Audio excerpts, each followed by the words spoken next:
It is a big day for two young ospreys and for dedicated Cornell staffers monitoring them.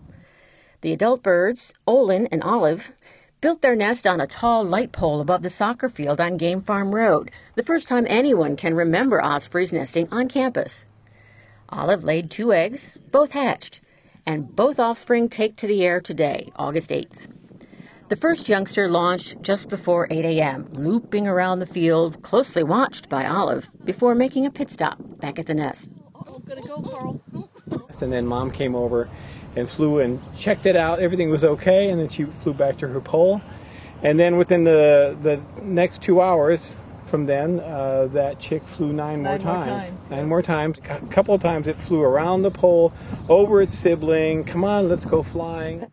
The Osprey family has been closely watched by Cindy and Karel Sedlacek and by Suzanne and William Horning.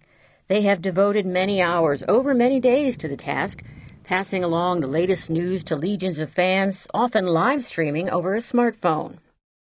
The second young osprey fledges 3 hours after the first. Both wind up perched on a light pole across from the nest, guarded by Dad Olin.